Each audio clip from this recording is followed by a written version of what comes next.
but we have to get started. And we're going to start with the ultimate test of seeing if we can transpose master the entire character. This might be a pain.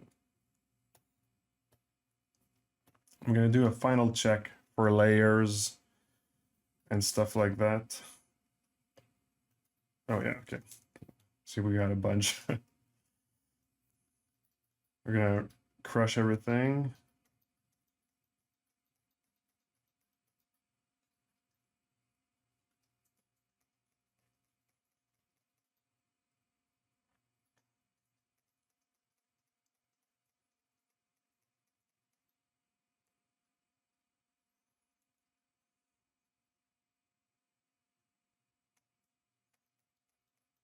Oops. The one thing that sucks is that you have to make sure to not bake a layer in recording.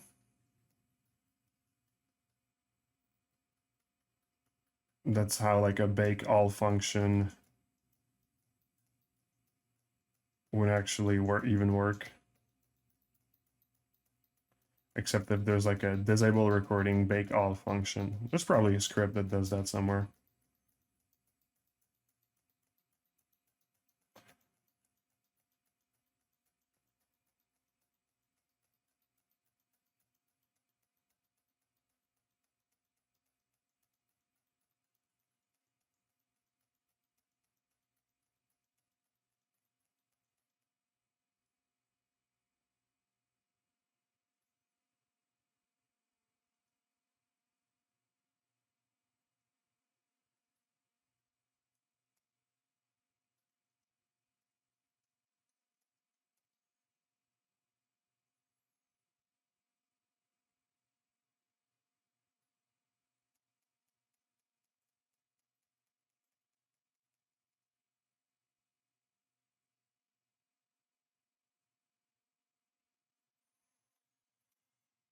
Okay, we're gonna delete also any useless mesh. Do I have anything that is hidden?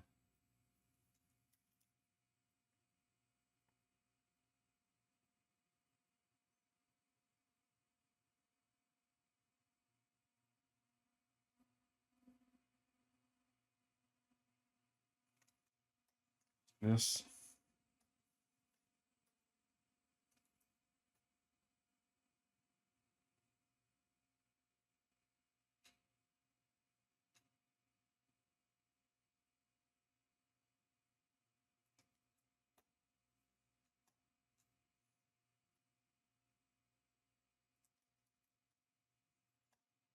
Man, they're hard to see. Actually, I'm gonna do it folder by folder.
Okay, so layers are good. Now let's check store morph targets.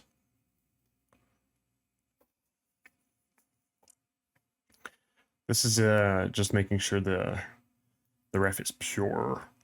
The mesh. There's a morph target here. And it's gonna help it to not wait so much.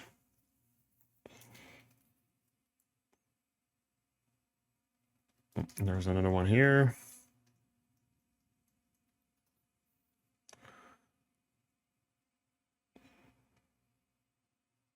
Another one here. So I'm really just keeping my finger on the down button and seeing if something like flickers. Now let's make sure there's no textures.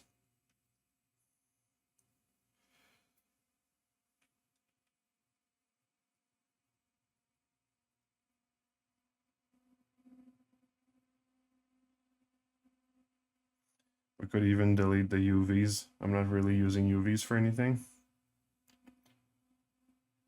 All right.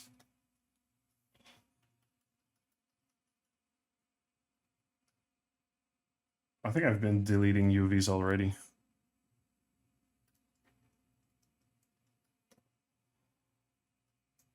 Oh, wait. If it's like straps and stuff like that, maybe I'm gonna keep them.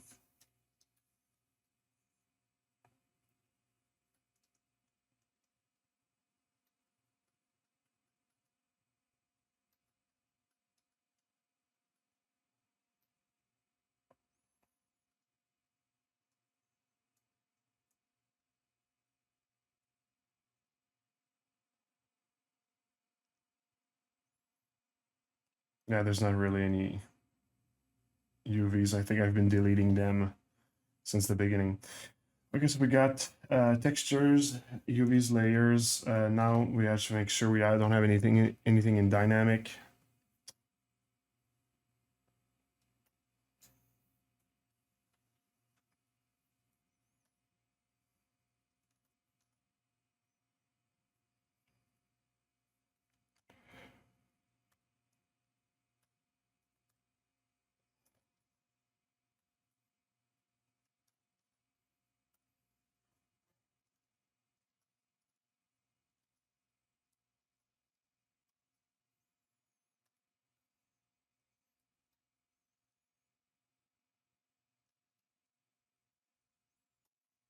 I have a little, I have a bug right now. I have to fix something.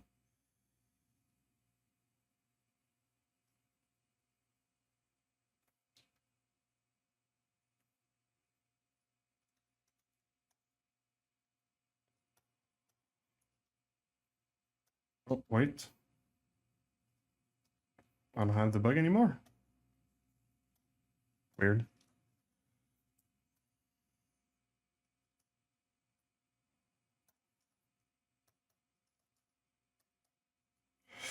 Okay. So now dynamic subdivisions.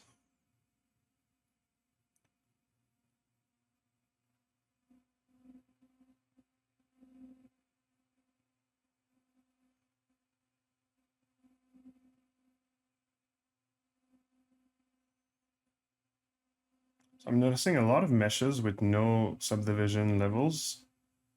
I don't remember keeping this many meshes in Dynamesh, but if they're like heavy meshes, it might actually really impact the transpose master we're about to do. Okay, so let's save.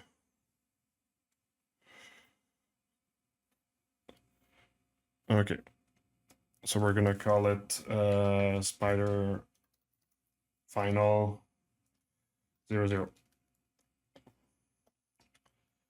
Gonna check the size of things.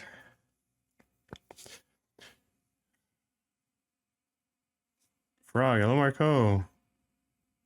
Siri. Hello, wait, how are you doing this? I mean to pass to each subtools this fast. Is there any shortcut? Yeah, it's just a down button on the keyboard. Hello Marco. Well, hello Artem. Hey Marco, how are you checking for all these things? Well, yeah, with the down button real quick. And why? Well, the UVs, it's because I'm not using the UVs on most subtools, and it makes the weight of the mesh heavier.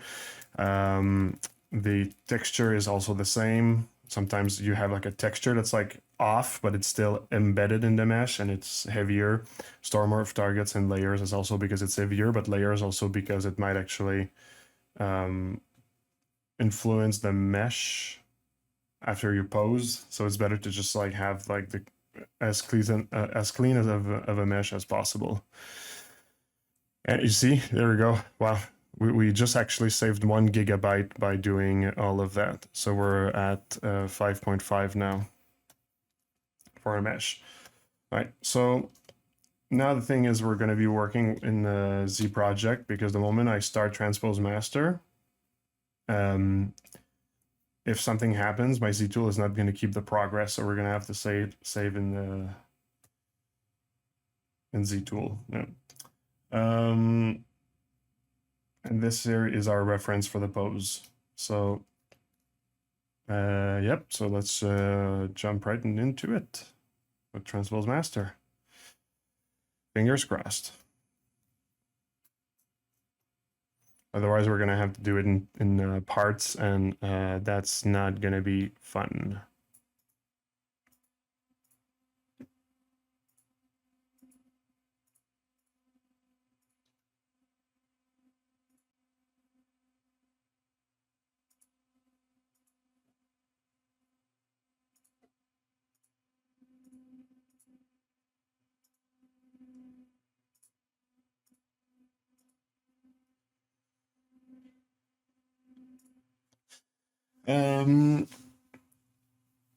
Never mind this this warning. It's just because I clicked in the screen.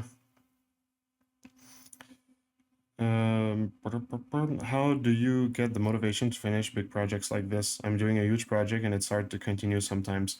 Yeah, I mean, when you're demotivated, you're lacking motivation, just stop, because it's like in the past I've given like example of like how to kickstart back the motivation, but and by like doing just like a little bit of something and just like getting your toes back into it, remembering why it's fun. But yeah, you can only do that once you've kind of like emptied your cup, right? If your cup is full and you're just like saturated with work and that sort of stuff, it's hard to find the motivation. So you really do need to give yourself at least a little break. Me, I gave myself a break like a week ago, actually. Uh, I instead of working, I played Clair Obscur and Doom, and yeah, now I feel motivated again. I mean, this character here is I work on it 2 hours per week, so it's kind of like a weird thing where it's like I'm just I, I need to move on. Like I'm really I've been working on it for way too long. It's been part of my life for way too long, but it's just like 2 hours per week, and I just go through a process, right? It's a bit of a different thing, anyways. But normally, yeah. I mean, if you don't feel motivated, you just need to go do something else because you're not going to get motivation by forcing it at all. You need to get away from it, miss it, and then you go back to it, and it's better. Or at the very least, that's how it works for me.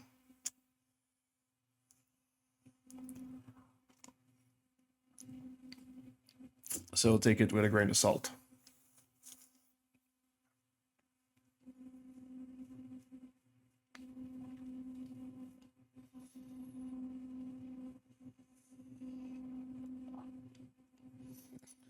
Yeah. I feel like I almost need to make like a test to see if it actually is transferable. So we'll probably like place like one leg or like the hips, and then we'll see. I don't know how complicated imposing the character will be. I mean, we're gonna see. To be honest, it can get pretty complicated sometimes.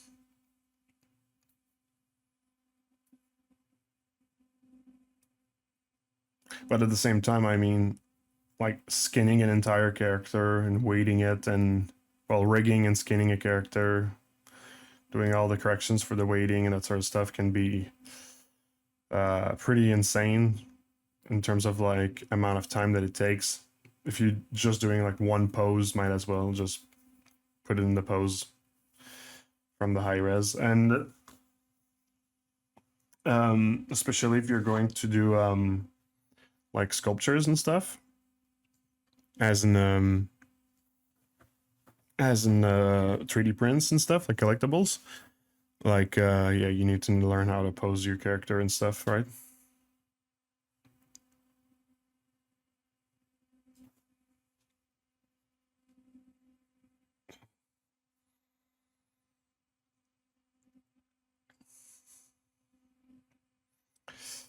All right. It's taking a while. This is like what I'm hoping is that the low mesh I'm going to have is truly going to be a low mesh. As in, it's not going to be too heavy for what I'm about to do. If it can just create a mesh, that's fine. Then it's good. Transpose Master should not like. I've never seen really Transpose Master crash, except if you have like meshes that are insane, but you'll see it in the low mesh of your character if you have meshes that are insane. And what I mean by insane is that, like, for example, if I kept too many meshes in Dynamesh and there's no way to compress the mesh, as in going lower in subdivision, then you get a mesh that's too heavy, right? And if we have that, then unfortunately we need to add a step, which would be to optimize some meshes by creating a duplicate, Z remeshing it, and reprojecting. There's like small steps in between that I like to do, but essentially that's the idea.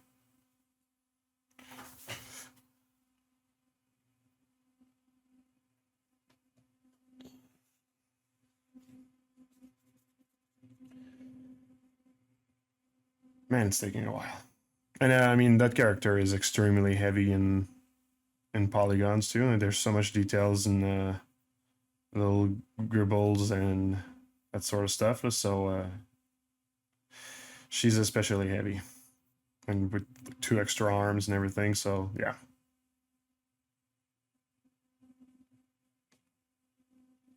Also, I think I figured out what's going to be my next character. I don't know if I said it live, but I'm pretty sure what I'm going for is. Well, actually, you know what? No, I'm not saying it. You guys are going to see. It's going to be a little surprise.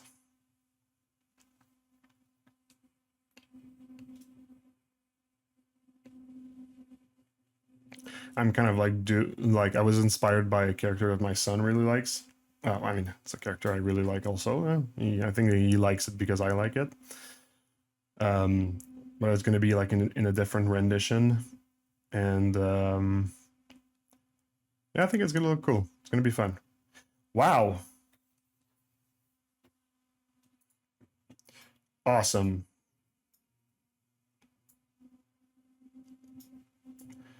And that's what we call abstract art.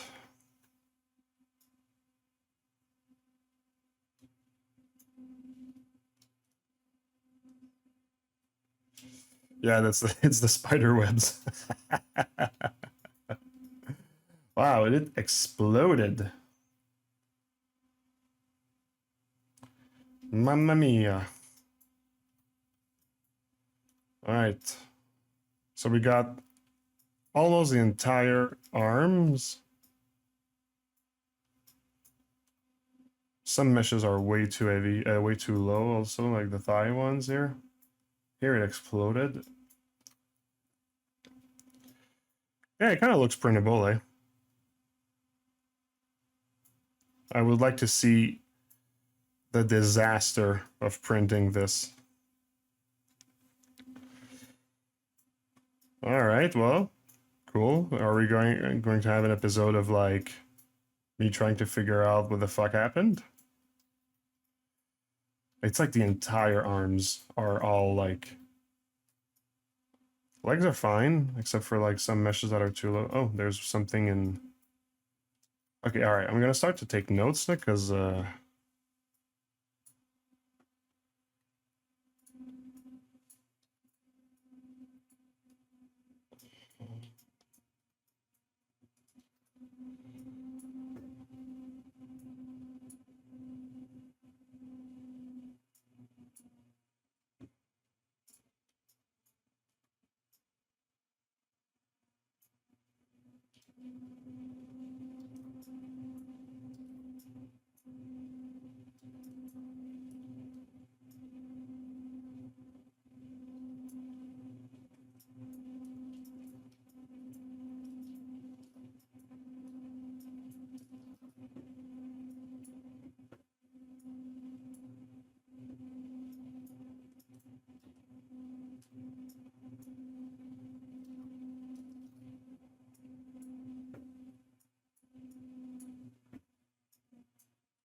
What are you using for a quick screen grab?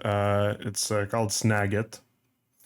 I really like it. It's from a company called TechSmith, I think. It's like a one-time you buy it and then you have it, and works really well. Highly recommend it.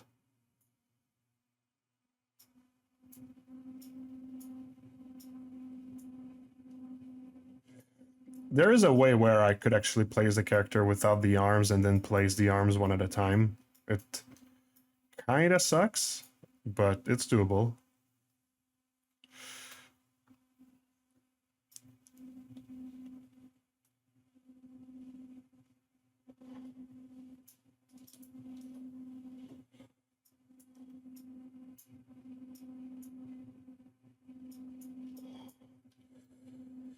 All right, if I ballpark it, it's pretty much.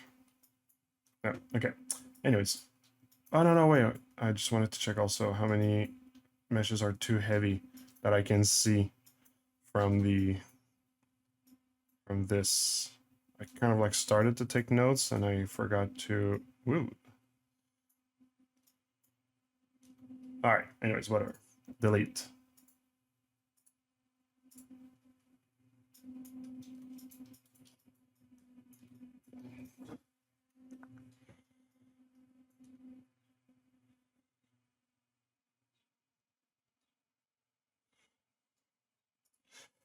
All right. Okay, let's go through my little list of things. That knee is way too heavy. Cannot reconstruct, so I'm gonna have to split into pieces first.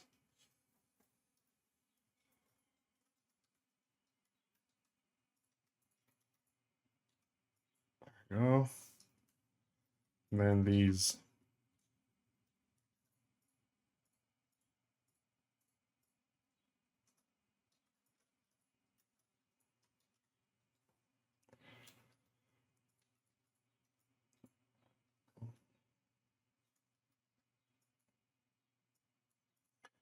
Sometimes I like to not subdivide too low.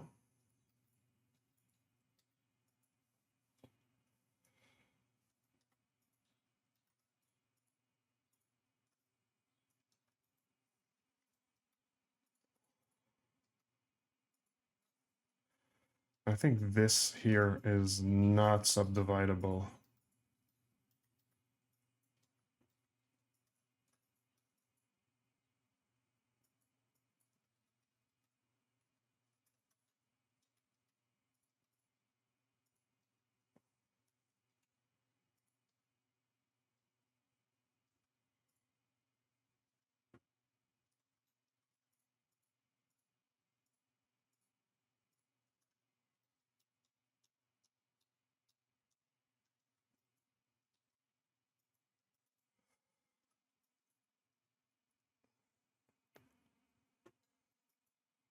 Okay, so those meshes here are not subdividable.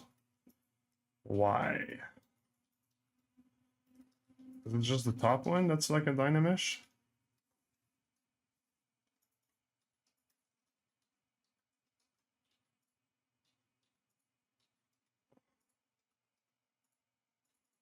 Even this one is not subdividable.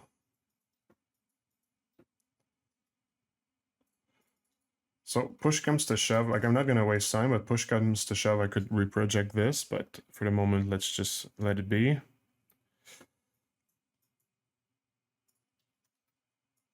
This mesh here, I don't want it to go too low. So I'm gonna crush the subdivisions under this one.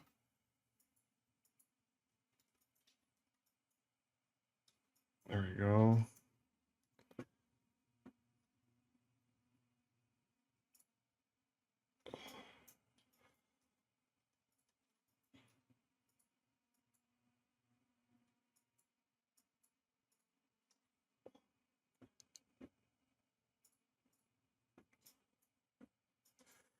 Thank you. It will help a lot. I work with miniatures, so I don't need technically to learn a pipeline of games and mega statues, but I learn all this just for passion, even outside of work. But sometimes it's hard to continue. Yeah, I get what you mean.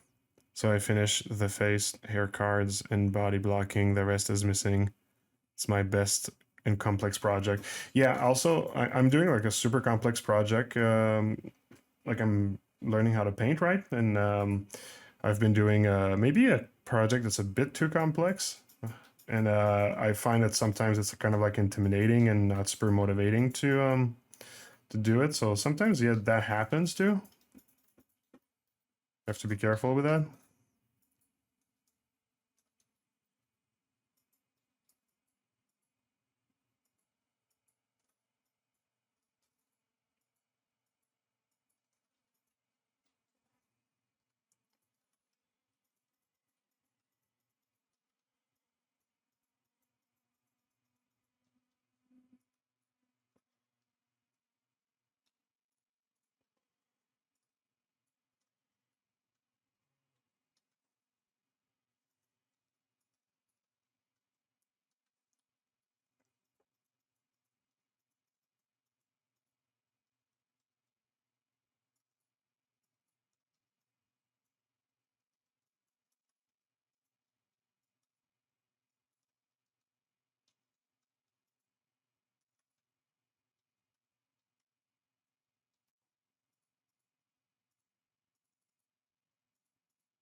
There you go. It's going to help to be able to lower these.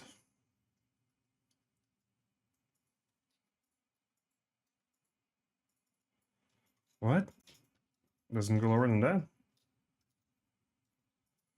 think it's because of these here.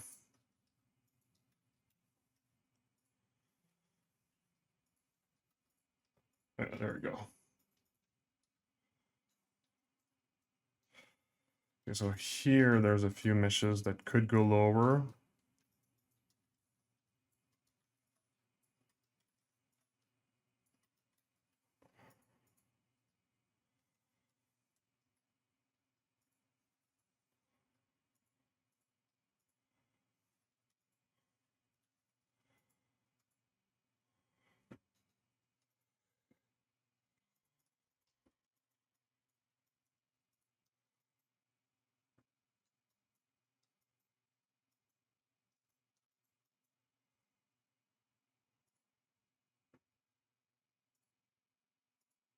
Okay, so I fixed everything that was kind of like obvious.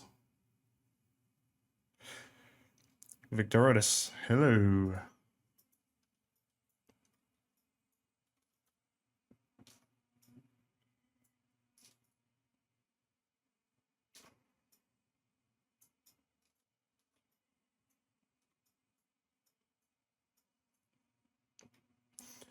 I just want to check the arm.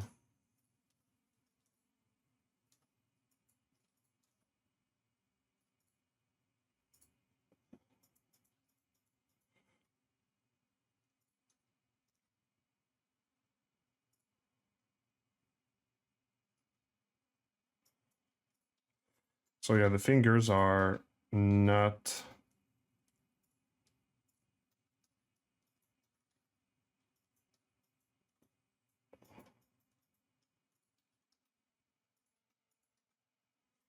And there's this mesh also. Yeah, there's a few mesh on the arm, but a lot of them are fine.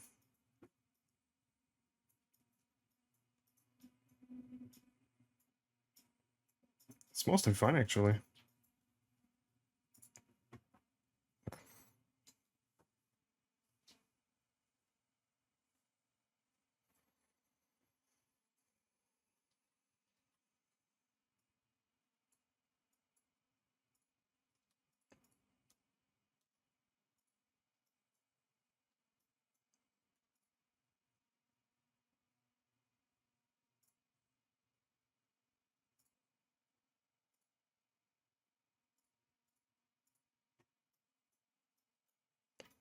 Okay, let's save it like this.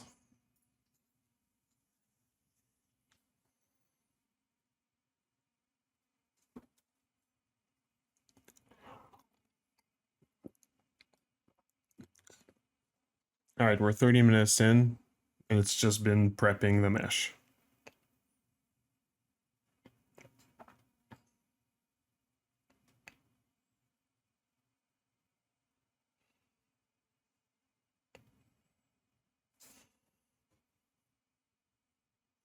So one thing we can test. All right, we're gonna turn off everything except for the arm. We remember that the arm exploded, right? What if we have the arm alone? Does it explode?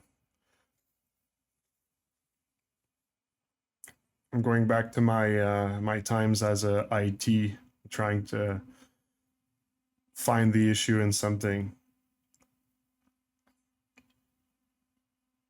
You have to triangulate the error. I did that for 2 days last week with Unreal, trying to figure out why my renders were getting like compressed, and I figured out it was like one tiny button somewhere. And it was none of the ones that was suggested on the internet, by the way, no?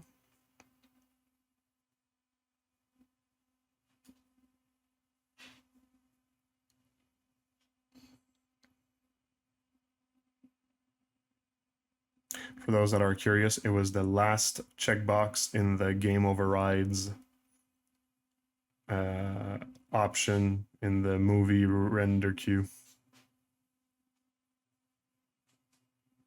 Yeah, doing QA stuff, it's part of being an artist.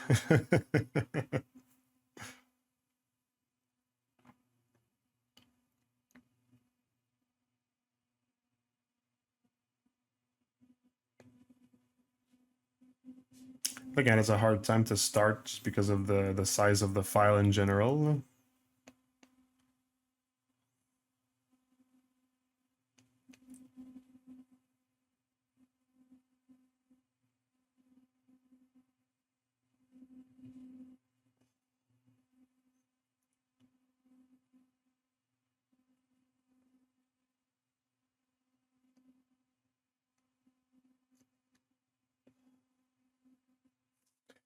All right, so we can see that the arms, they work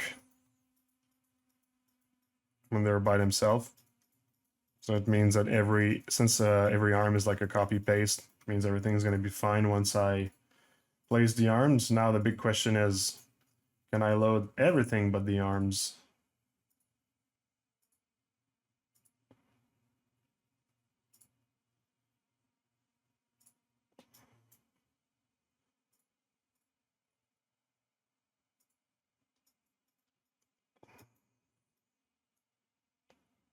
I could also not place the head,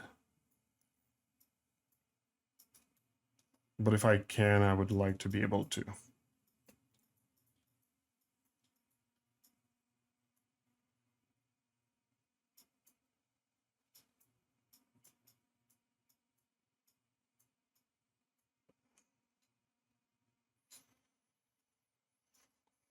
Let's test it. I'm feeling lucky.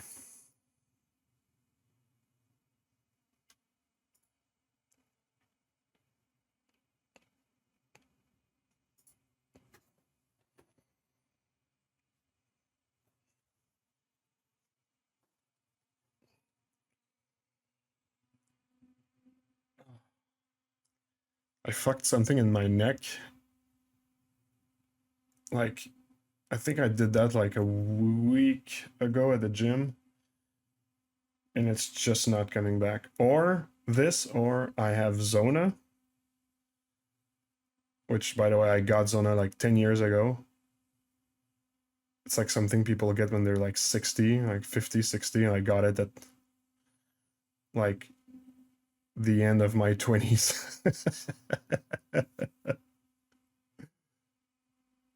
I think my doctor said, like, yeah, you get an old person's disease. Like, well, cool. What does it say about me? And if it's Zona, this neck pain is not going to go away until I get like antibiotics, I think. At least it was like that last time. I don't remember if it was antibiotics, but it does help when I do this. I just like stick my thumb like super deep inside of my neck.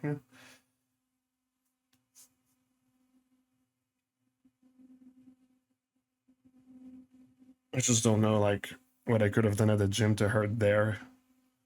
except maybe like using my trapezius for, it's not even the trapezius that's the issue. It's like those small muscles inside of the neck. Anyways. Yeah, the pain is not too much. It's just really not comfortable. It's manageable. Like I can sleep and it's fine. And I mean, if I warm him up, if I warm it up, it's works fine as well. But I mean, I'm gonna be 40 like soon, like next year. Actually, my birthday is in like 2 days, but I'm gonna be 39 and 40 next year, and I'm just like starting to feel the age catching up.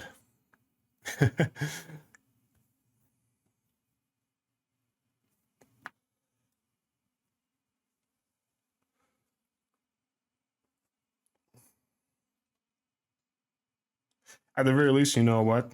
Can't complain. I don't have like back problems and stuff. Um, or at least like spine problems, I would say. Like there's parts in my back that, oops. Woo! I think ZBrush has a spine problem. It's probably because it wasn't able to dump all the RAM from my previous action. We're gonna try again. I feel lucky again.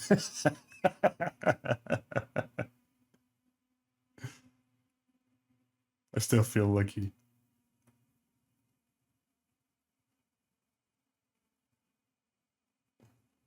As I said, we're gonna be saving with like a project file, and that doesn't really stress me out because it does really save the progress of the transpose master.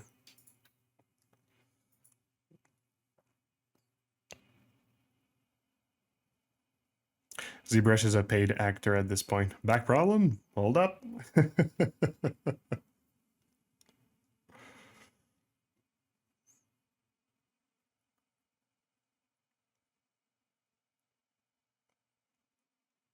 And scene.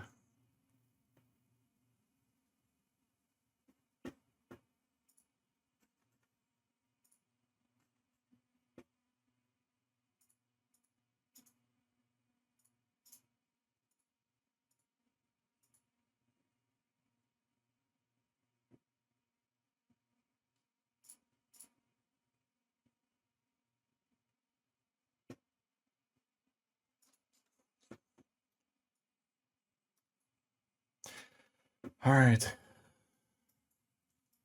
Here's our little girl.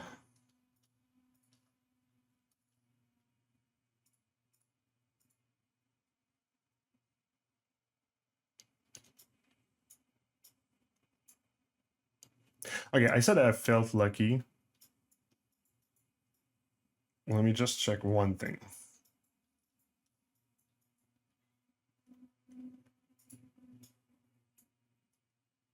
Yeah, okay. Let's remove the head. Let's do it without the head. That's what she said.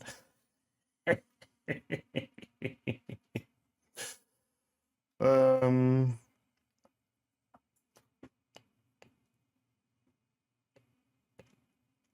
all right.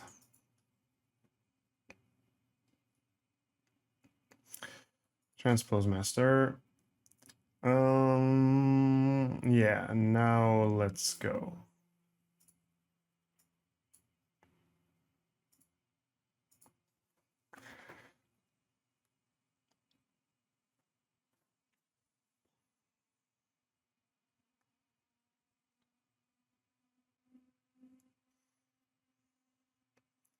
The Gruber, hello, hello.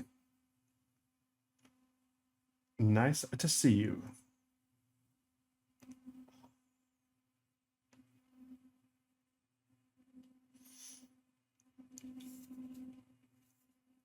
Let's say if this is the ultimate test. If actually, I'm not kidding, if it doesn't work now, it's gonna suck balls a lot.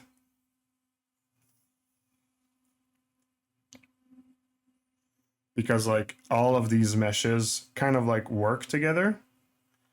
I don't see myself placing, like already placing the arms is going to be a pain because I cannot move like with the shoulders. Well, I could, but anyways.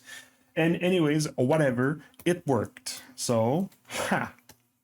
See, nothing exploded. We're all good.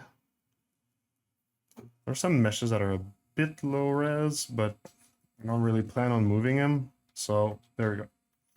One at a time. At least we have our example, right? So as long as I just fit on top of that, we know we're going to be good. And then there's going to be a minor adjustment in between the... Anyways. And see, the movement's pretty good. Could have almost tried with the head. Anyways. Layer. Well, before the layer, we're going to need to... let's remove the layer just for... So now we need to actually assign the polygroups for these pieces. We're going to basically use the same polygroups as the example piece.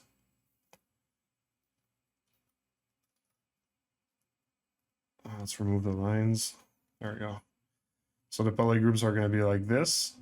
This is how it was the easiest for me to move things. The one in the middle here is not super useful, but still going to use, and we're still going to have one.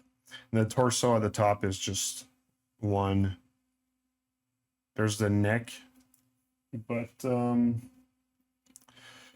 we're gonna place this one later. We don't have the arms, so there we go. So we got torso, hips, thighs,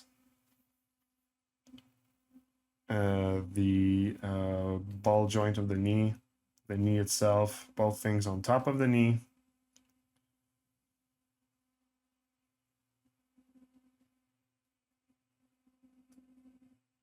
The tibia and the foot.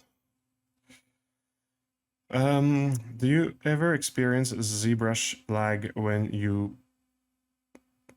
the ping point count goes up? Yeah, that's the absolutely. Looking so cool. Will this be part of a lineup? Yes, it's my insectoid series. Right now I can't do too much manipulation in ZBrush because I wanted to stay like not crash anything, but like, yeah, there's like 4 others. You can go at the bottom of the screen on the link, just check my art station. You'll see there's a bunch of other insectoids. The pose is so cool. Thank you. All right, so where was I? Yeah, here. Okay, so now we're gonna have to split these in the same fashion. The feet were... Yeah, I forgot. I didn't do the whole like tippy toe thing after all, eh? So that's good. So the feet is going to be the complete thing. So that's easy. Easy peasy. Just grab everything. Everything.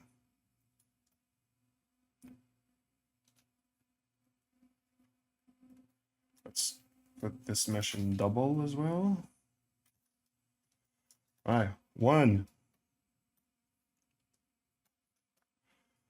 Yeah, I know I'm not gonna have any undos for this one.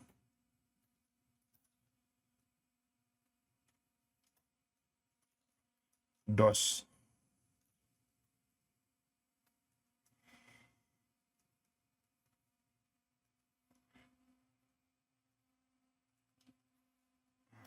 Just a reminder. I cut it half on the cloth here.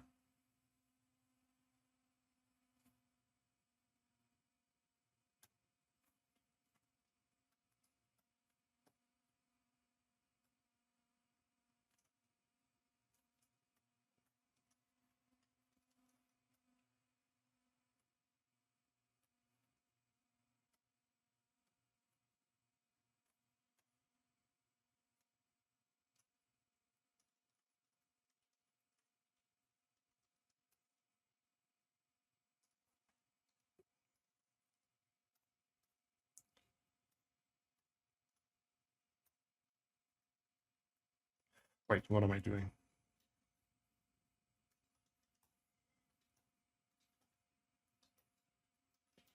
There we go.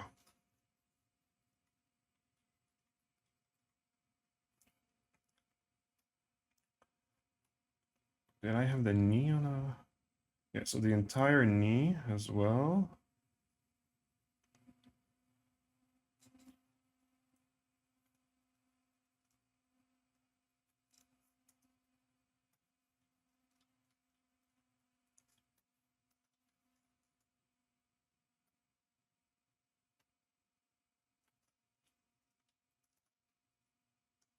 I don't think the knee was moving, but let's have it in a different polygroup anyway.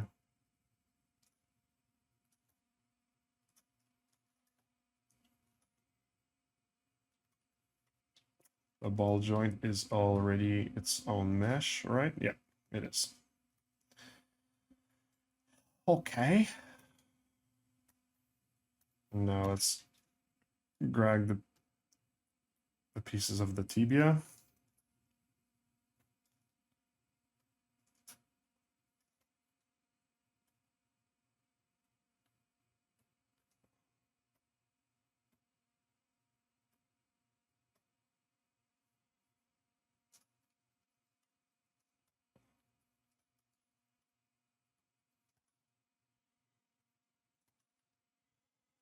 All right. Let's remove what should be isolated.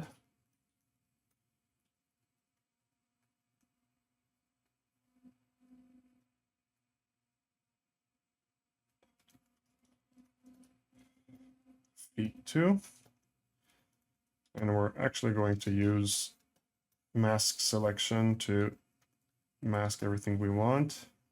Since we're kind of like cutting in the middle of the meshes, the mask brush is good to do like a selection all over every mesh. Ooh, actually, I want to actually be more precise around here though.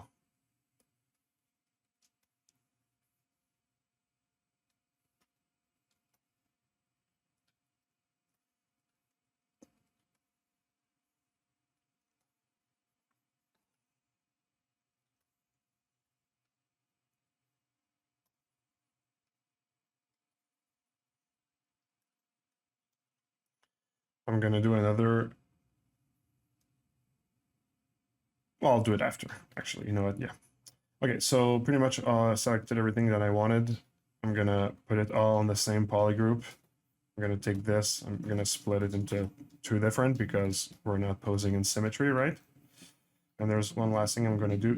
This little object here, just because of how it will be warped by the reflection, I want it to be on its own subtool. Oops.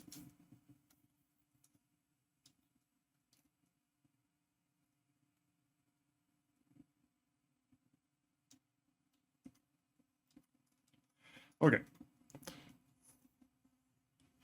So we got the leg here, all the knee stuff. Okay.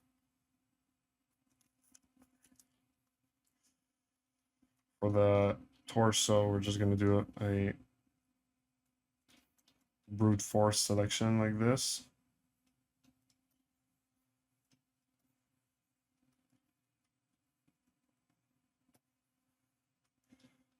And I was not in symmetry. Let's try again.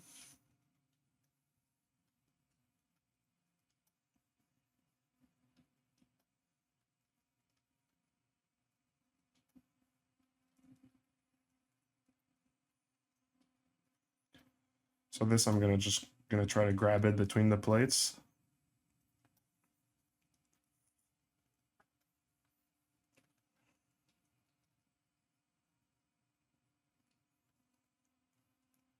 Fine. Okay, and now for the thighs, we're not just gonna need to separate the waist from the thighs here.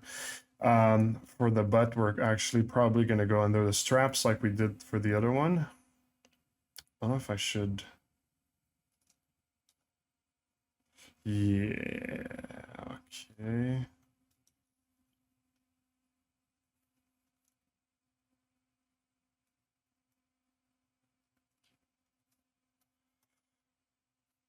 We're gonna try to be somewhat surgical about this.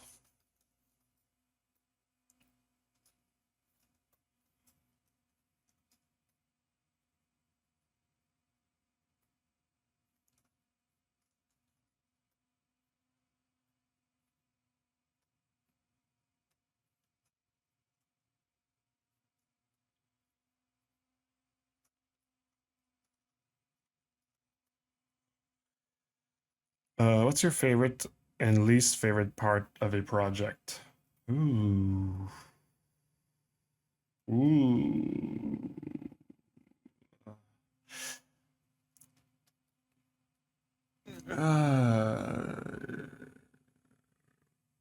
I don't know. I mean, I could say like the baking and that sort of stuff, right? At the same time, it's kind of like fun to have like a break sometimes because it's kind of like a little bit of a no-brainer. Acts as like a little like cooling down moment and stuff. So it's hard to say if I actually like hate a part of the thing. I think one part that like that kind of like gnaws at me maybe is like the rendering and that sort of stuff.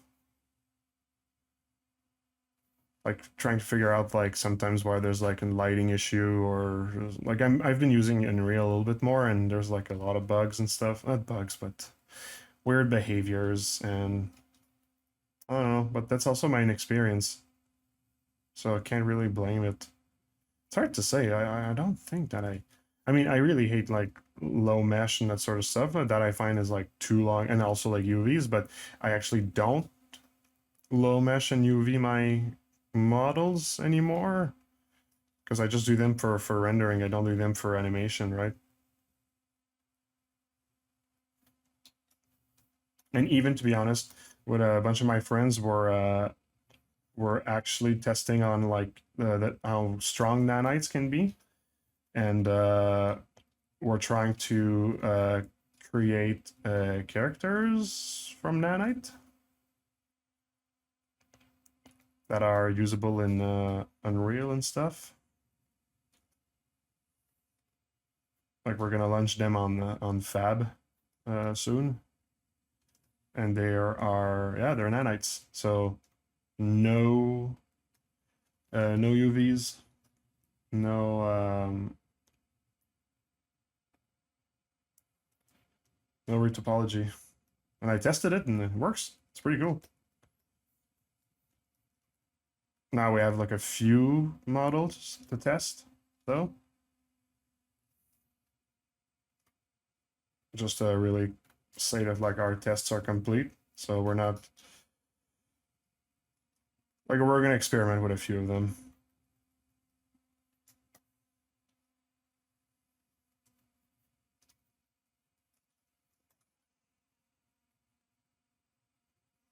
All right, so that feels like a split that could work. So let's try with that. Did it create like weird stuff on the sides here? Boom, no, we're good.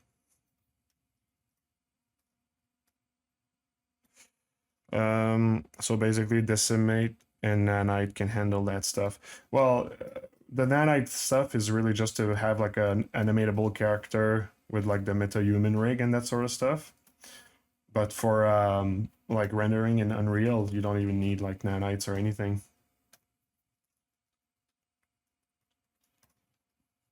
Like if it's a static mesh, especially, like Unreal can handle millions and millions of polys. It's most of the time it's the amount of textures that's the problem. So you just have to make sure you don't have like too much like hidden meshes. Like for example, like see all of those tubes here that are hidden. If I was to bring that character in a real time environment, I would probably want to try to like delete the back face of a few meshes, right?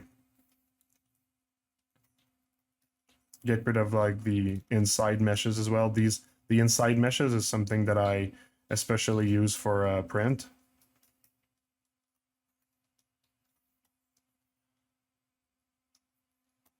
like the watertight meshes, basically, if you know what I mean. Okay, so we got our polygroups.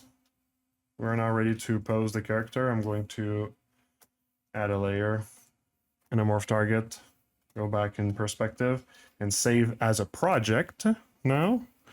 We're gonna save it here. Pose whip 01. So this is gonna save. It's gonna save a bunch of stuff. It's gonna save this plus the full character plus the decimation mesh I'm using as a reference. So there's like a lot of things in there. It's probably gonna be like 6.5 gigabyte.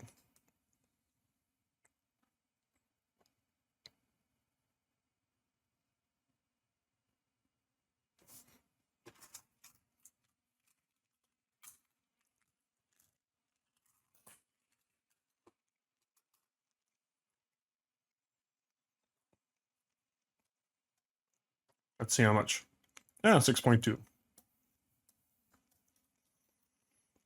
All right, let's pose.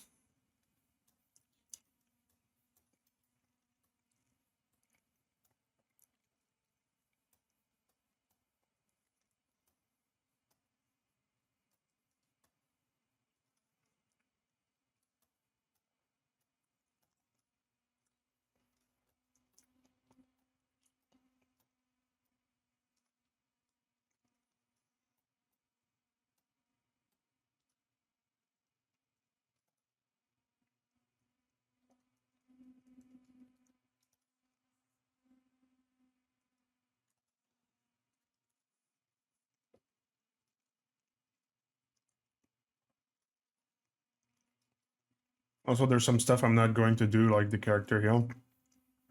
The amount that this butt cheek is like compressed, or this one is up.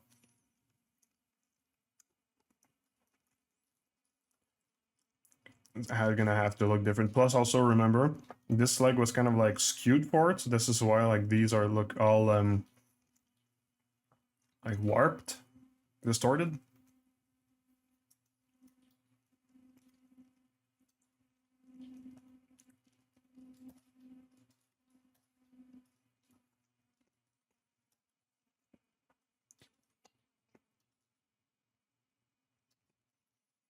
All right, well, it begins.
All right, so that's good.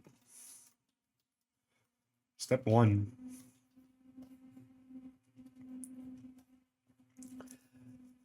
Should I test to see if it goes back to place is, yeah, you know what, we're gonna like not take a chance. Okay. Hey Jacob, what's up? Thanks for the sub. It's really cool, my man. 28 months. It's 28 months is like almost the beginning of my stream.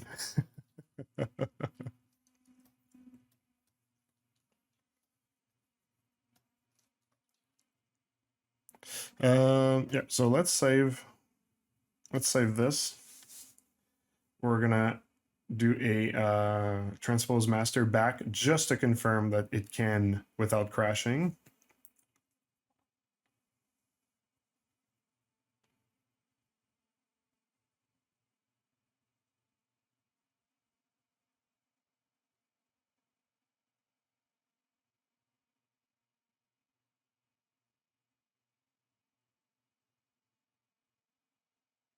Long saves. Long saves.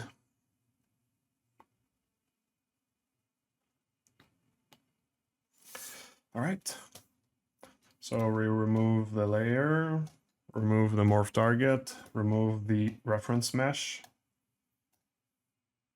and we click, we make sure there's nothing masked.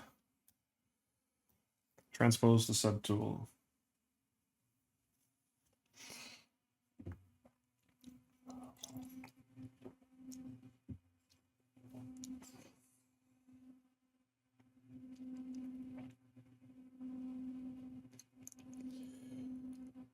So this is me telling you that I'm almost 40 without telling you that I'm almost 40.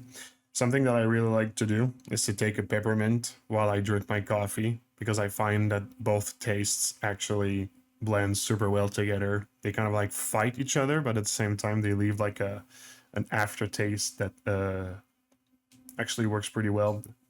Like in the same way that, like, for example, like dark chocolate and mint would actually work. So there you go. This is me saying I'm 40 without saying that I'm 40.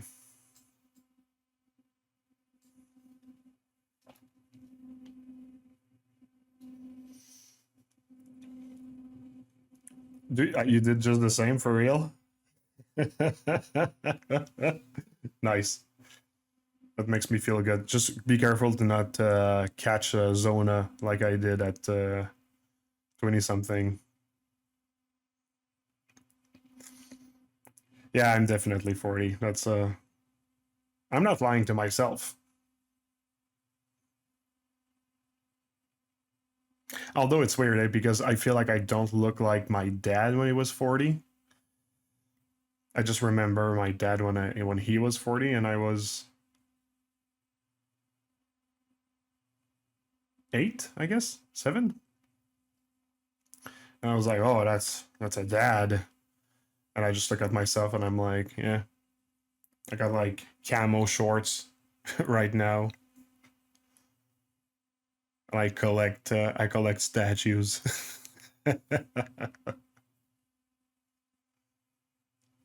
And I wonder if it's something like a generational thing for like people my age and like, what am I? I'm like, I don't even know what I am. What generation am I?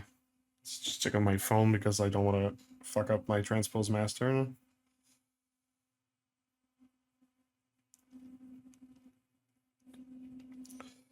What generation is born in 86? What? I'm a millennial? Yeah, boy.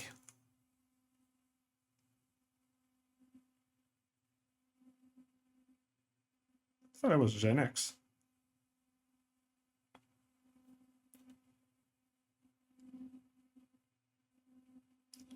Here they say millennial is from 81 to 96.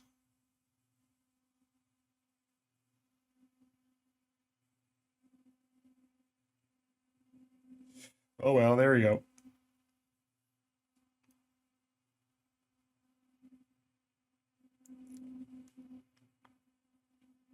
I think I'm gonna start saying that to everyone now. as a millennial, I think, and then whatever. I'm gonna try to be as obnoxious as I can. Welcome to the band.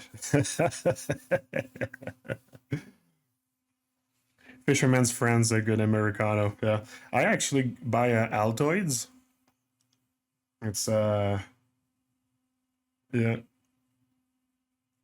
like we've severely reduced our consumption of like stuff on Amazon that we buy, but the Altoids is one that I cannot get anywhere. I just haven't figured out where to get peppermints in Montreal.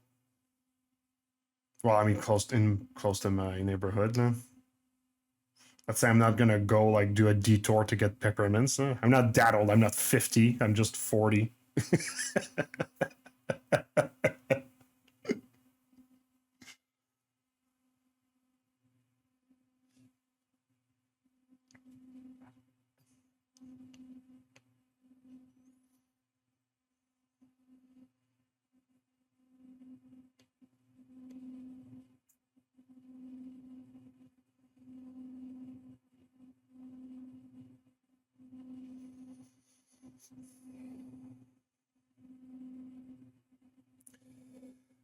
I think at this point we can pretty much say it worked now.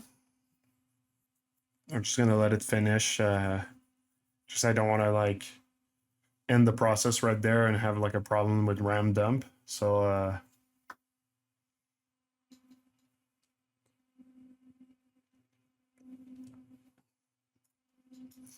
there we go. So we know it's gonna work. It placed everything correctly. Now we're gonna do a shutdown. Free up the RAM correctly.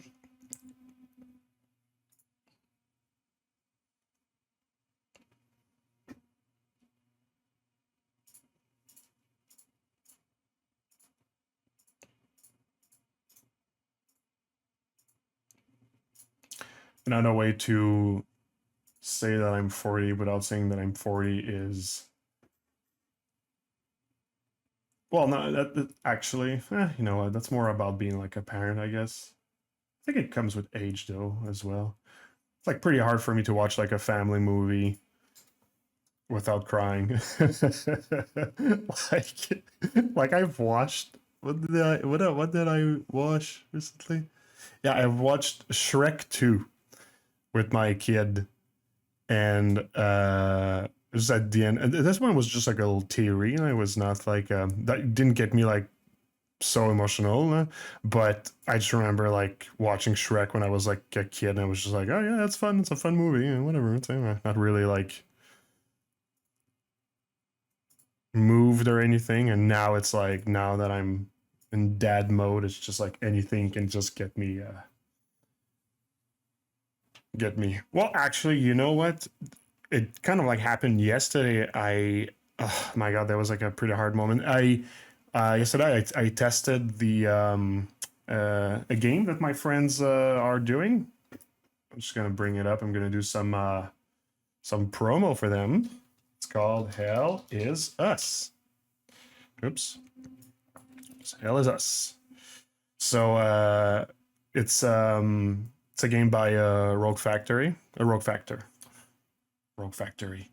It's a game by Rogue Factor. It's Rogue Factor is a studio here in Montreal. A bunch of my friends are working there, and they did a fantastic job. I tried their demo. It's really cool. It's a double A game, but man, it's just like it's really fun. It's fun. The ambience is really great. The combat's cool. I highly recommend checking out that game. It's really fun. I'm especially proud of like seeing this game coming from my friends and stuff. So yeah, I'll be definitely playing. It's coming out in at the end of September. No, beginning of September, September 4th, I think. And um, and yeah, there was like a pretty hard moment in the demo at some point. And yeah, I don't know. It's you just meet like an NPC that has like a bit of a sad story, let's just say.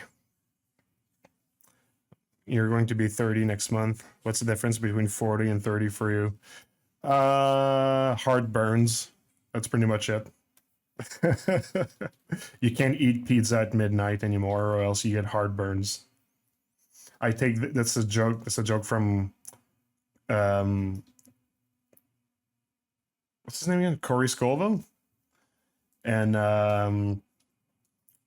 like that joke made me laugh, and I think like 3 months after that, I started to have to get the same thing, heartburns at like midnight if I eat like tomato sauce or something that's just like acidic. So yeah, that's pretty much it. For the rest, it's nothing really different.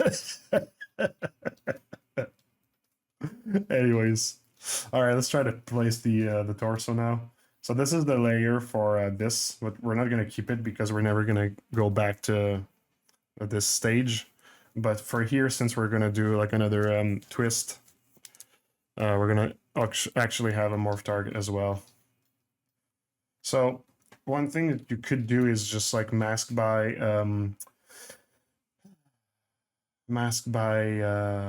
fucking polygroup like this, but it might create problems in how it's going to flex. And if you do blur mask, the option to blur automatically, it's not going to spread equally all over your mesh because you don't have the same resolution all over the character. So like the little tubes here are higher in resolution, so the mask is not going to spread the same amount. So what I like to do is I like to, maybe you can do like one, just hit it once, the blur mask, but I'm actually going to go over and kind of like remask, well, demask and remask by hand, just so that like I know it's going to spread correctly. And for these like hard surface parts here, I'm actually just going to fix it with like a morph target at the end.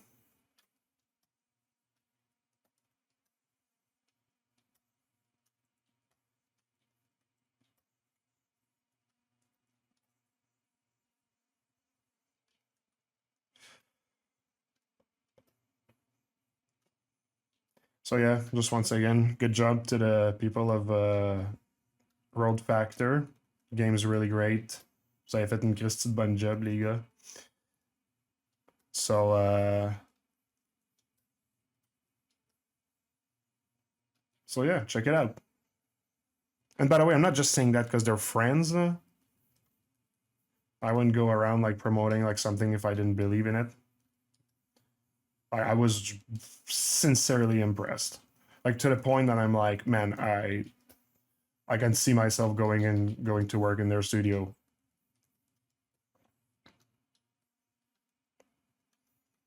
I've been really impressed by a lot of things actually recently. I've fell on a good couple of good games. I mean, the new Doom was like pretty good, and Clair Obscura was just like a fucking masterpiece. Then there's like Hell Is Us. Hell Is Us. I should pronounce the H. Sorry, I'm French. Okay, so let's test this. We're just gonna move it around. So you see like the plates, the tip here, they're this no bueno.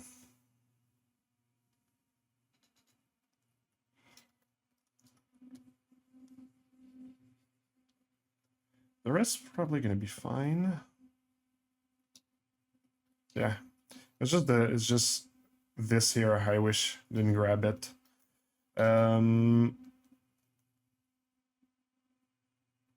Okay, so here's a stretch. I could do this. Auto mask. Oh, wait, auto mask sometimes can bring a bunch of issues. Like this one here.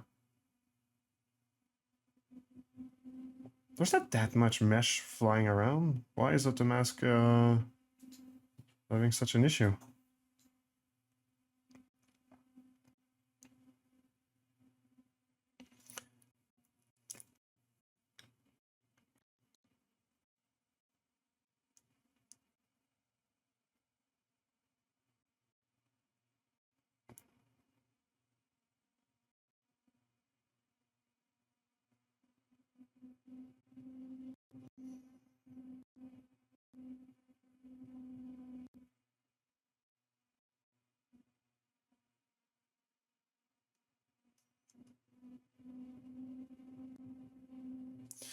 Okay, is my audio lagging by any chance? Because my computer is having like severe lags right now.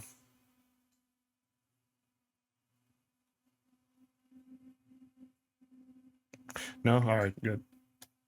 Oh, there we go, and the other group is done. So yeah, if you've mentioned, you said I already keeping an eye on it. As a fan of Deus Ex, I know there's people that worked on the project. Yeah, well, Jonathan Jacques Beltête, GGB, he was the art director on Deus Ex, and he's the art director on this game, as far as I know, his role. Uh, and also there's my friend Nicolas Francoeur, who's works on the concept side. So yeah, there's a bunch of talented people there.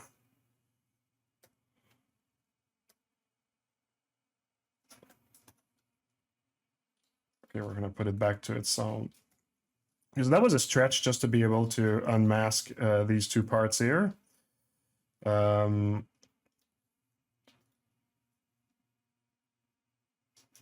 right. So now that we've, by the way, it takes like a lot of. I was really I took my time to mask these parts here. It's really because they're going to have a major influence. Like it's a big contortion that I'm doing right now, right? So I'd rather take my time and mask it well.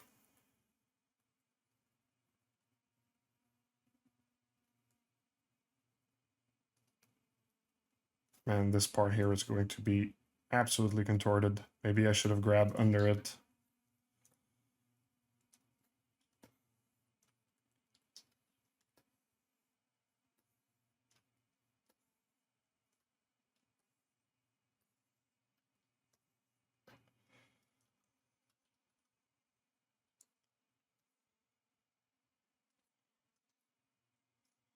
Yeah, I think it's going to be better like that. Okay. So let's just brute force it to see how it looks when I place it over.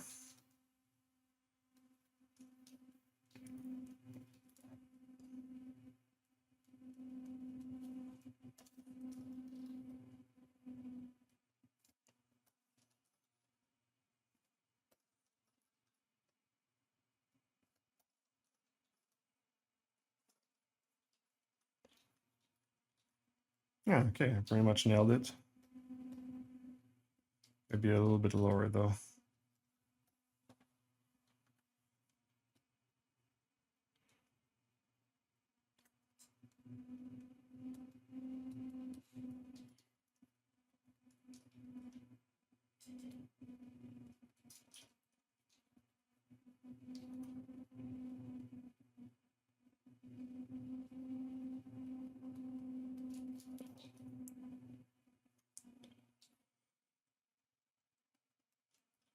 Okay, so here's the thing. I got the layer to go back to the state before. What I'm going to do now is I'm going to delete and save the morph target in this state to be able to get back to this state. The thing is that if I save like a layer now, I'm going to get rid of the mask. It's kind of like a weird thing. I don't know how to fix this yet. But my trick is to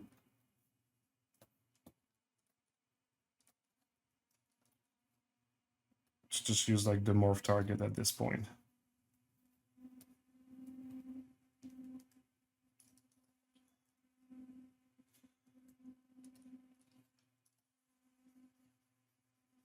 And here what I want to do is I just want to have a better, oops, there we go.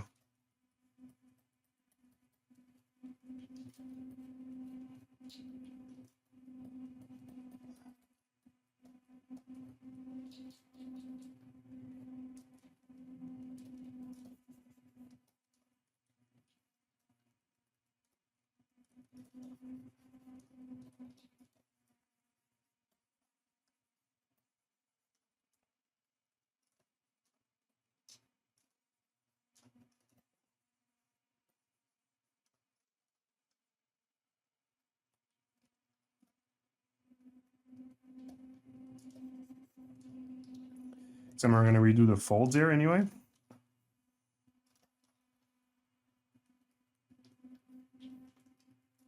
So the goal was just to be able to kind of like mask this area here so it looks better.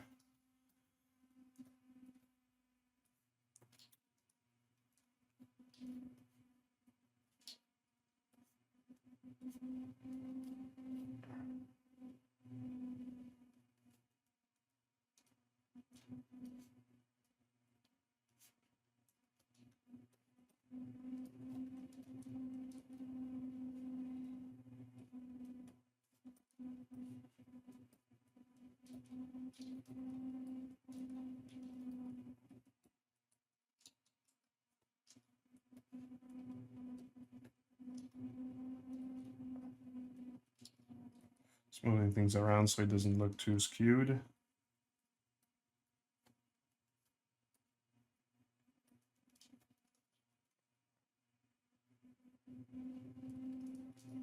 Like all of that thing here, the volume that crushed, we're all gonna rework it, so that's not a problem. Same thing for here.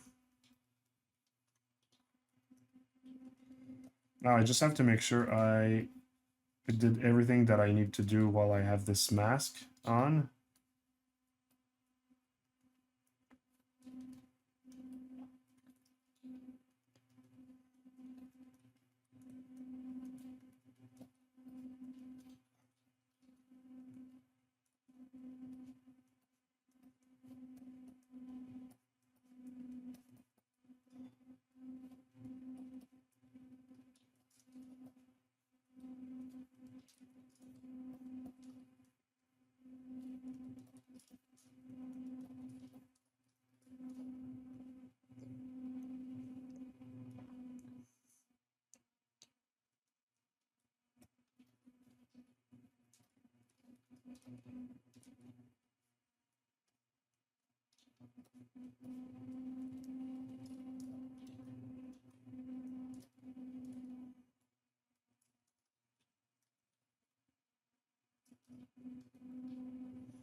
Okay, and we're gonna take some of the morph target here and see, do I need to bring anything back?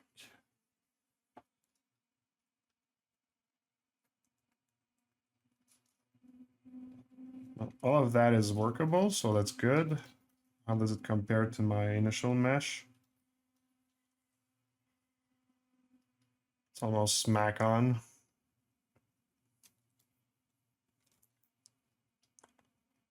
Good. All right. Now let's get back to the morph target for the movement here, and let's see if anything needs to be brought back.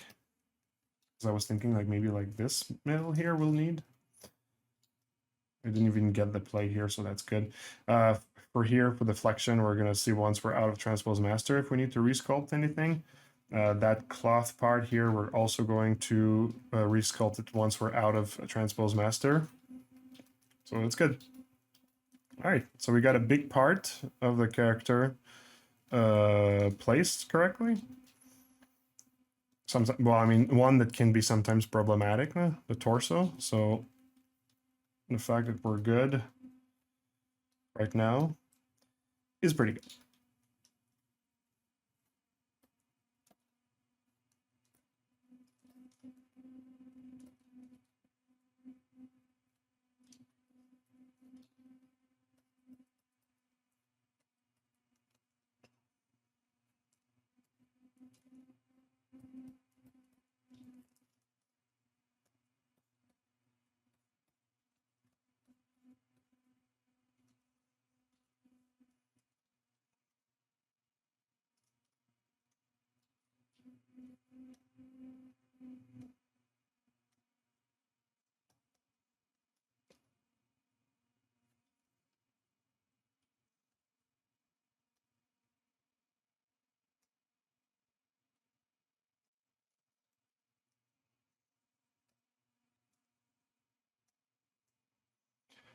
All right.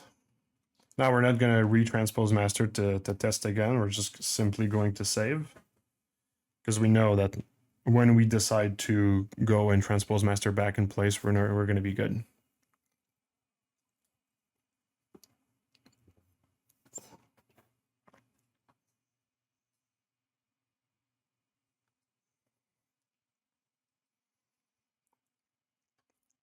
Hi, Cyber. Hello.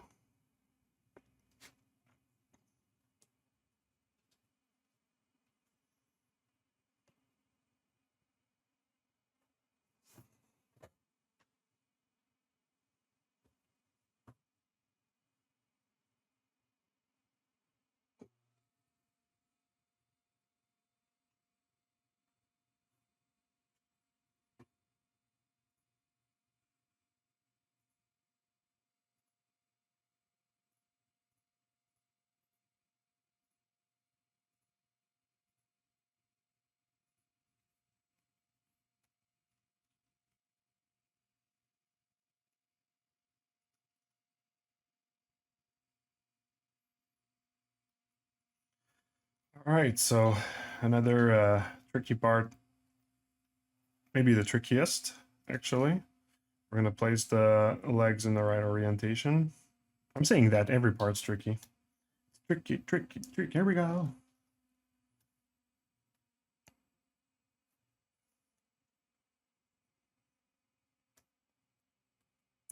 I love the complexity of the sculpt. Thank you. Much appreciated.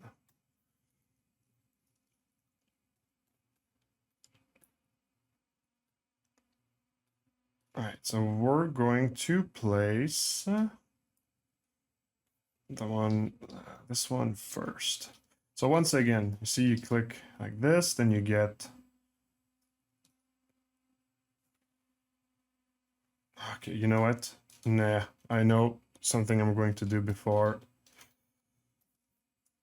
I get hoisted by my own petard.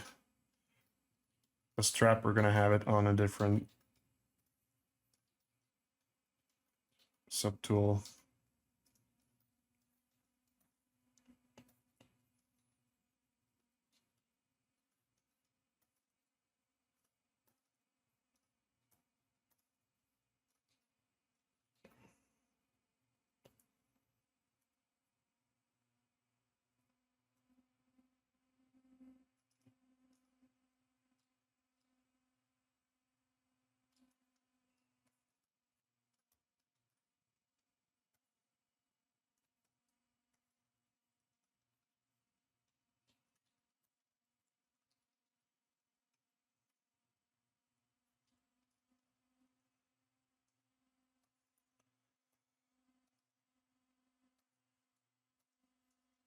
All right, so this is just to make sure I'm able to select and unselect parts of it while I'm masking.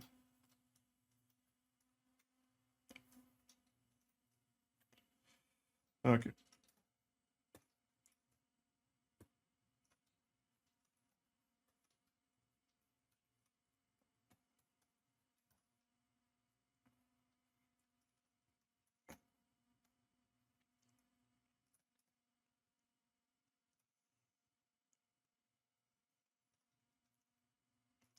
Okay, so we're gonna grab this, we're gonna apply one blur on it.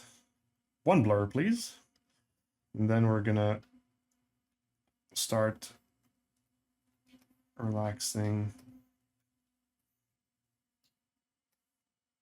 Not relaxing, but adding a gradient to the leg.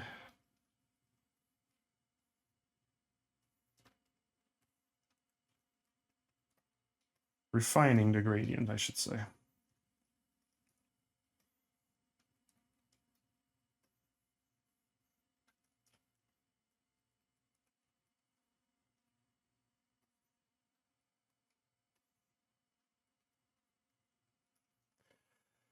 And now the strap is, I knew it was going to be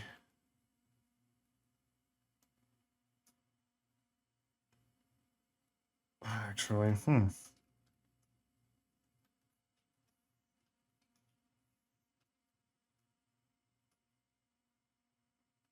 yeah, so the strap, we're gonna actually have it not masked.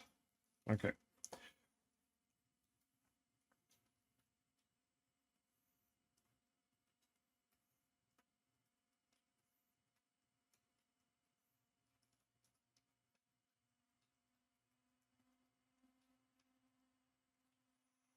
Did I unmask the left leg. Yeah, I did. Ugh.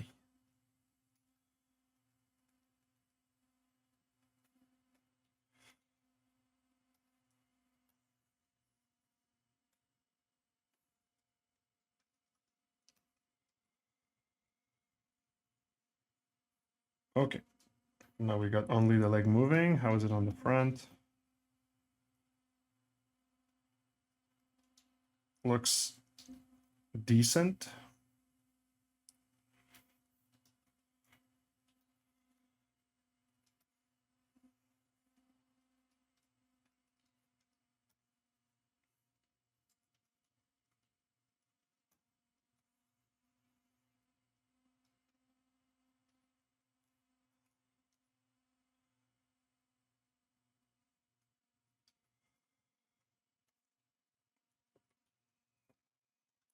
All right.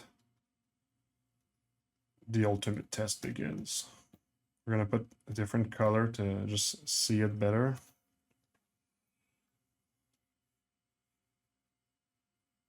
We're gonna straight up place the leg over it, and we're gonna see what kind of like torsion it creates.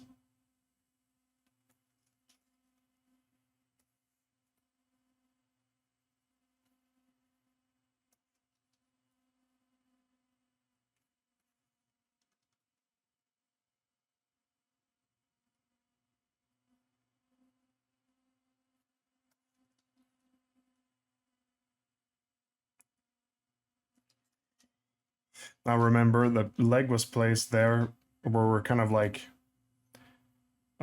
cheating it by moving it instead of rotating it. So there will be some like differences in the leg. All right.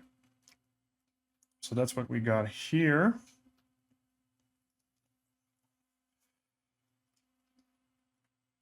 So of course there are issues with that, but this is why I've left enough meshes around the leg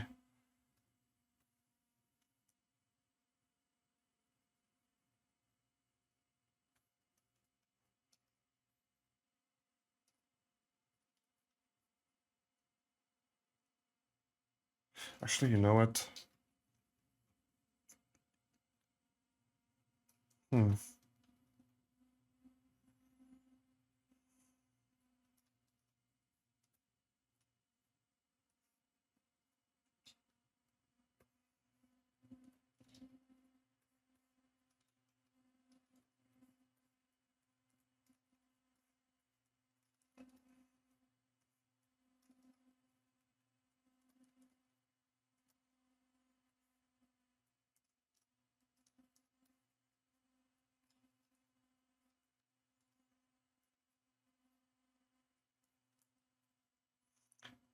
So this, the bump here, I can just fix it by hand. This is not going to be a problem.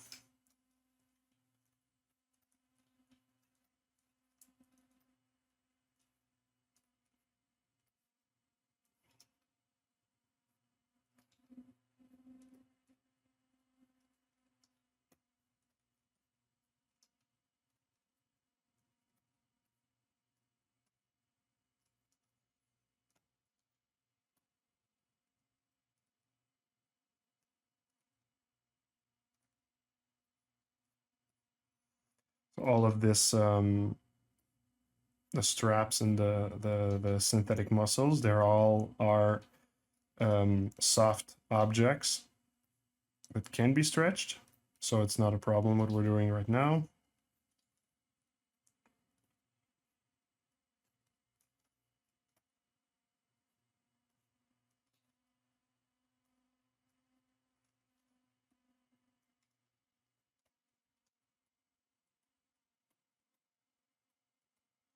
And all of the small greebles that are on the side, I already saved the morph target to be able to bring them back to their proper shape.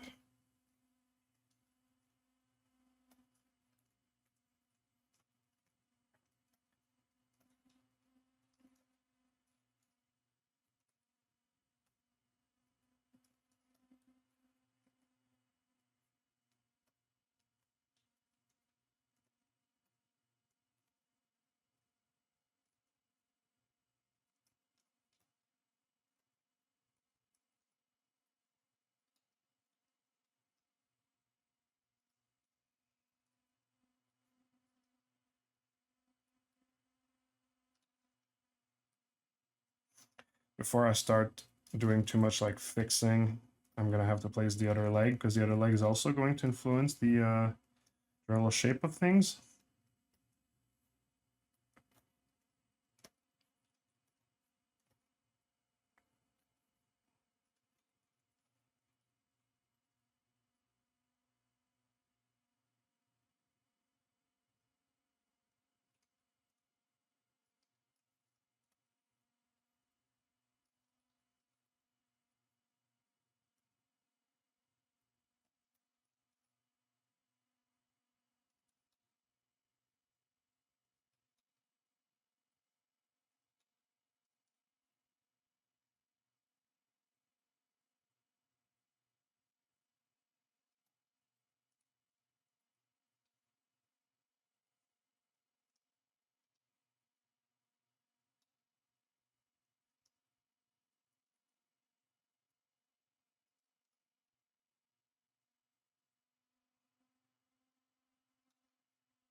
Also, anything that's like small like this, we can always replace them. They're like IMMs, right? So anything that's like stretched that should not look stretched, we can always place them back. Not a problem.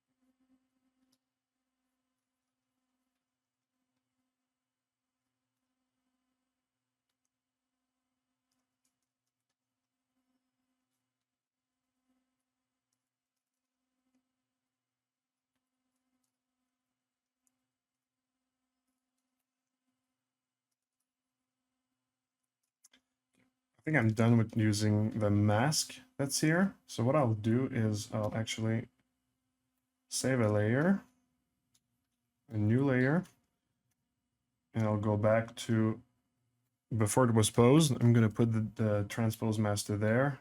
Oh, wait.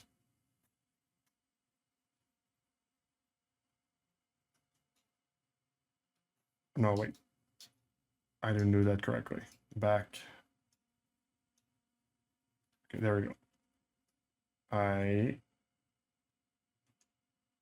return the morph target to how it was, place a new layer, put the morph target in that layer.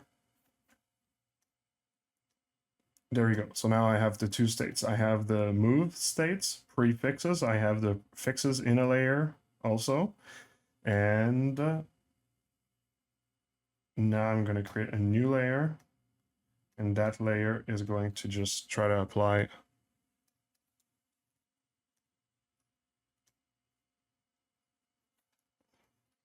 some fixes here. All right.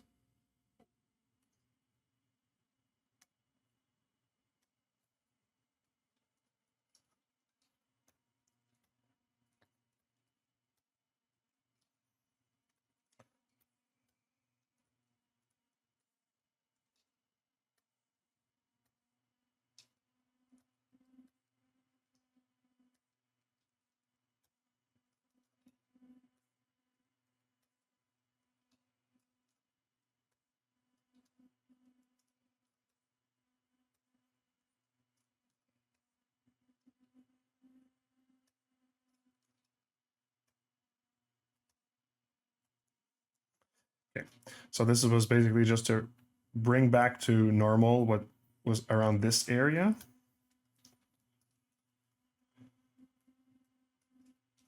And what I'm going to do now is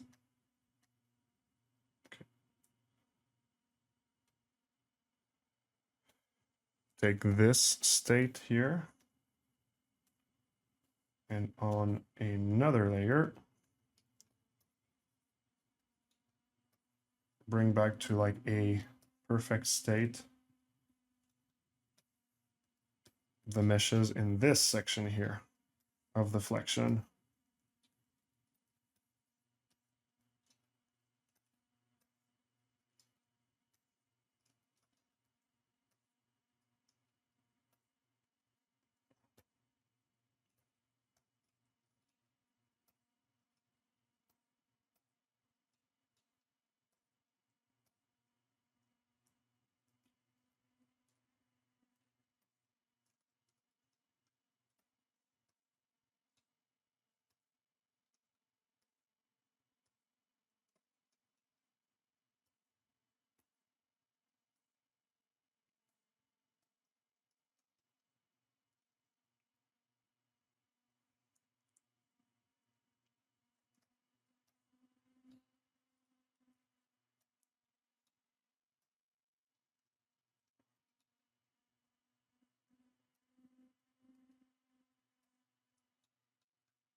So all the corrections, I'm going to put them in one layer.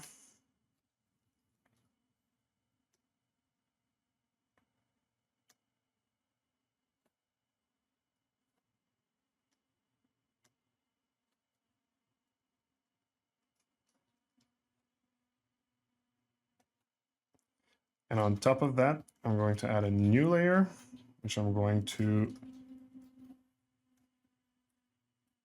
the morph target will be the state of like how it was fixed the first time. And this layer is gonna just get back some of the things I have lost in the fixing of things around the edge.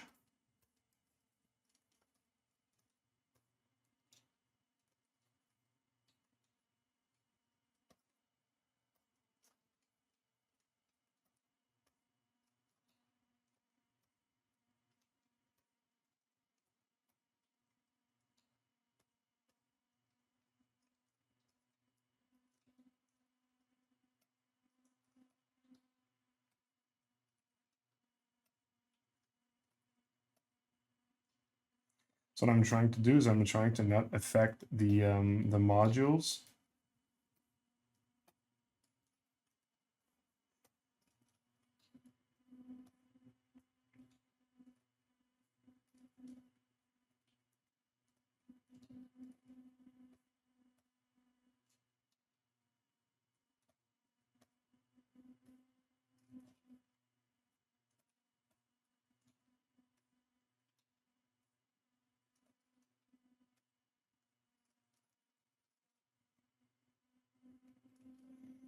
All right. I think this is the most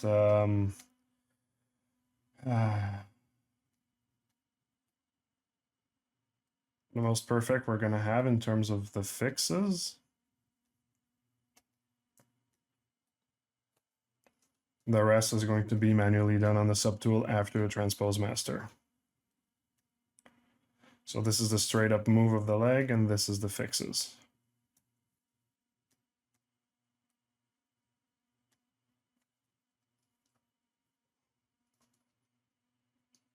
Not bad. There's like a loss of volume here. I'm gonna need to fix. I can. What if I just? Oof.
Yeah, well, I guess the rest we're gonna fix later.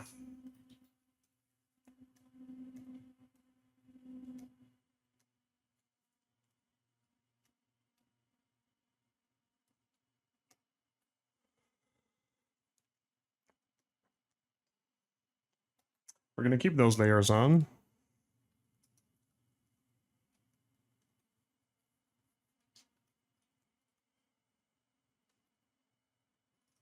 We're gonna place, so now the knee's not placed yet, but I feel like placing the other part of the leg. Oh my god, it's already 2 hours.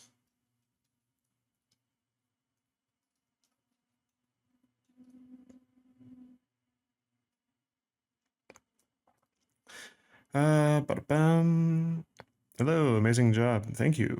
This is really an interesting way of using layers and morph in posing. Thank you for sharing this. I think I will try it. Cool, awesome.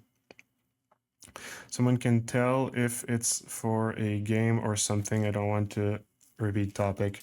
Oh, don't worry about it. It's just for a render. Slash collectible like statue. Thanks for the consideration though, I appreciate that.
Thank you.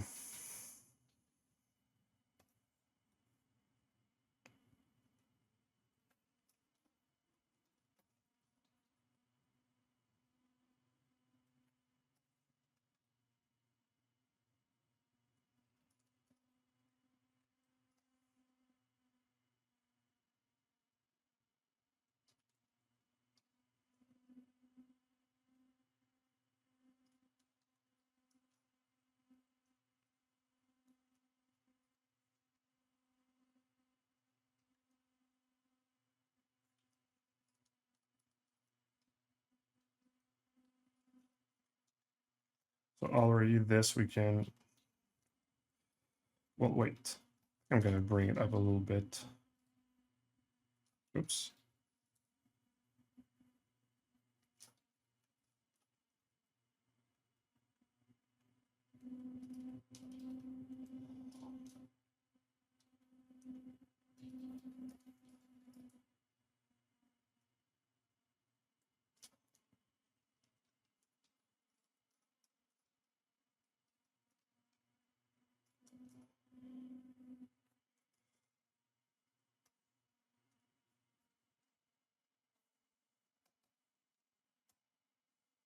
All right.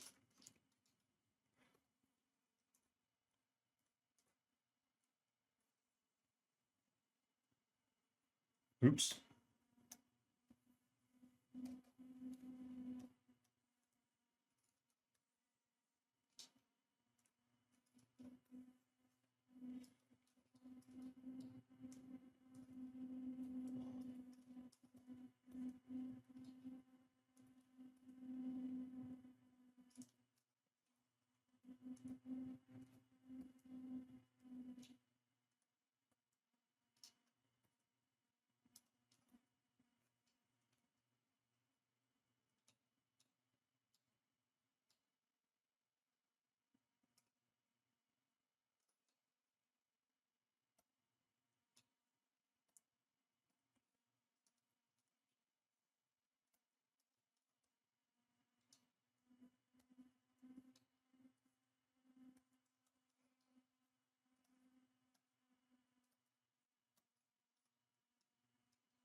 I'm in favor of 3 hours of live stream. Oh, you.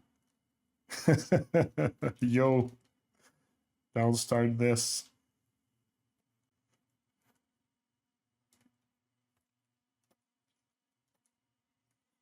Don't you go starting this.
Okay, all right. Well, that was that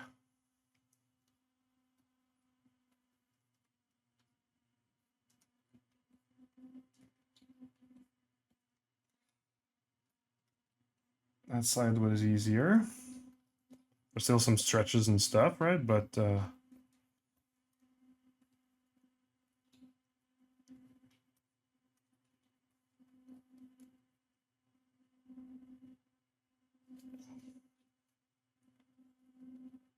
volumes are in, and it's fine.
I think this part also is going to be easier to fix, and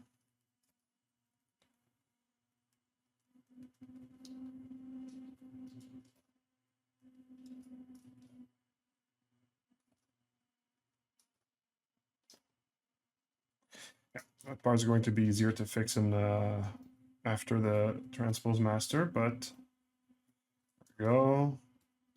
A little bit more realistic. It's more realistic than the blocking we had for sure.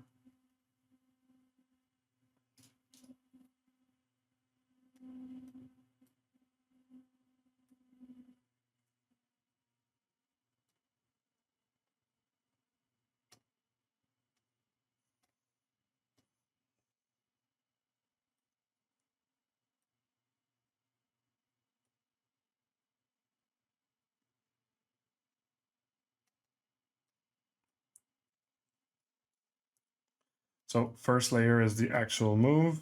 Second layer is the, let's call it on-site correction, because there's going to be more correction, as I said, during the after the transpose master.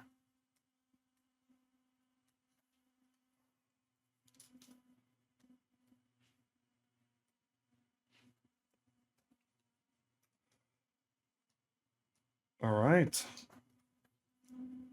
Then it would be the closing of the knees and stuff and all that jazz. But we're at 2 hours. I know there was the idea of going for a 3-hour, but got stuff to do. Got stuff to do, places to go.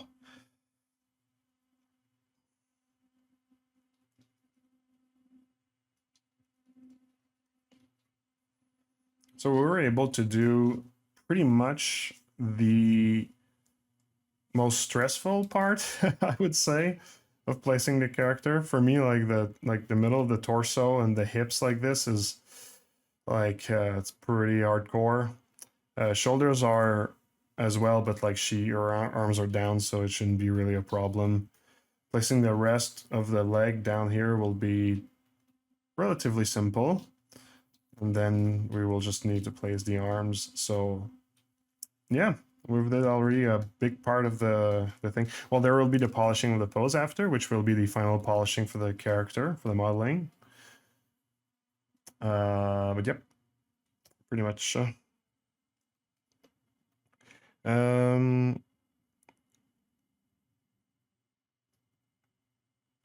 worry, they'll understand if you don't show up. 3 hours, let's go. Every time you do something, you remesh it. You never work with Dynamesh meshes. I use Dynamesh at the beginning. Often I just said remesh at the end to be able to compress things, especially for posing. But sometimes I forget some and they stay in Dynamesh, yeah. Well, if I got Samurai Horse on the background, you did that? Yep, I did this one.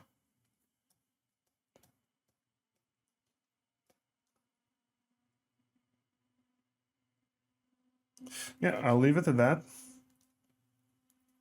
think the movement's nice, works well.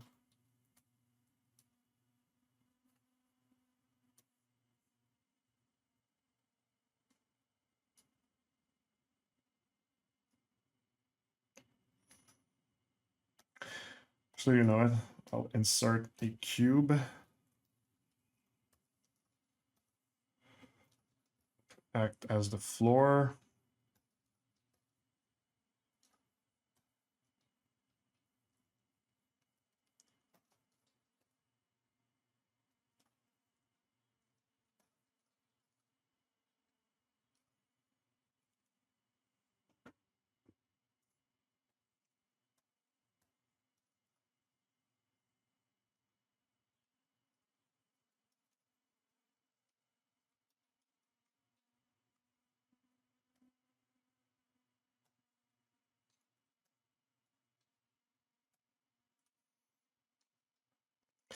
And let's save this.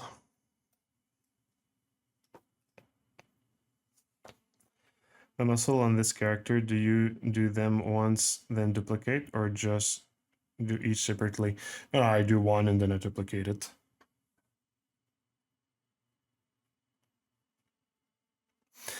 Yep. So, yep, listen, it's gonna be done for today. Or we're gonna be done for today, I mean. Next time I'm gonna be able to finish the legs easily. Maybe I'll do some corrections on the body before placing the arms. Maybe not. Maybe I'll just place the head and the arms as well. I think we can get pretty far tomorrow in terms of like at least having the entire character placed, and then maybe another stream after that to kind of like to kind of like polish the pose basically. I think that would be it. So yeah, there we go. Thanks for coming once again. That was great. And I guess that I will see you next week. All right. Ciao, everyone. Take care.